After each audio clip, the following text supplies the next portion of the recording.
പറയാനുള്ളൊരു കാര്യം, പഠിക്കാൻ വേണ്ടി അല്ലെങ്കിൽ ഒരു ഡിഗ്രി നേടാൻ വേണ്ടിയിട്ട് പഠിക്കരുത്. എനിക്ക് ഇമ്പ്രൂവ് ആവണം, എനിക്ക് എൻ്റെ ലൈഫ് നന്നാക്കണം എന്ന ആഗ്രഹത്തിൽ ഇനീഷ്യലി എൻജിനീയറിങ് കഴിഞ്ഞ സമയത്ത് എൻ്റെ എലക്റ്റീവ് സബ്ജക്റ്റ് എയർ പൊല്യൂഷൻ ആയിരുന്നു.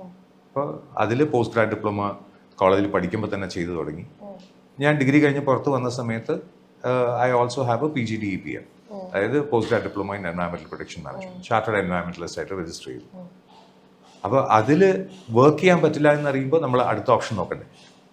അങ്ങനെ കമ്പ്യൂട്ടർ സെയിൽസ് ആൻഡ് മാർക്കറ്റിംഗിൽ ഇരുന്ന് ഞാൻ പീപ്പിൾ സോഫ്റ്റും ഓറക്കിൾ VB പ്രോഗ്രാമിംഗും പഠിച്ച് വെബ് ഡിസൈനിങ്ങും അത് എൻ്റെ ഇൻട്രസ്റ്റ് ആയിട്ട് കുറച്ച് കാലം ഞാൻ വെച്ചു. പക്ഷെ അതല്ല എൻ്റെ പാഷൻ എന്നറിയുമ്പോൾ പിന്നെ ഞാൻ അത് വെച്ചുകൊണ്ടിരിക്കണം. അപ്പോൾ പിന്നെയും ഫെർദർ സ്റ്റഡീസ് എന്നുള്ള ആ ഒരു എന്താണ് അടുത്തത് പഠിക്കേണ്ടത് എന്നുള്ളത് പിന്നെ വന്നത് മീഡിയയിൽ കുറച്ചു കാലം വർക്ക് ചെയ്ത ശേഷമാണ് ഞാൻ റീസ്റ്റാർട്ടഡ് മൈ സ്റ്റഡീസ്. അങ്ങനെ MSc അപ്ലൈഡ് സൈക്കോളജി അപ്ലൈ ചെയ്തു, അങ്ങനെ പഠിച്ചു, പാസ്സായി. അപ്പോൾ അതിലെന്തെങ്കിലും സ്പെഷ്യലൈസ് ചെയ്യണം എന്ന് പറഞ്ഞിട്ട് ഹിപ്നോതെറാപ്പിയും ഇമോഷണൽ ഇൻ്റലിജൻസും NLPയും TA അതൊക്കെ ഇങ്ങനെ പഠിച്ചു വന്നു കഴിഞ്ഞപ്പം ഹിപ്നോതെറാപ്പിയാണ് എൻ്റെ ഫീൽഡ് ഓഫ് ഇൻട്രസ്റ്റ് എന്ന് മനസ്സിലായി. അപ്പോൾ അതിൽ സ്പെഷ്യലൈസ് ചെയ്യാൻ ആന്റണി ആൻഡ് ഫ്രെഡി ജാക്വൻ്റെ അടുത്ത് പഠിച്ചു.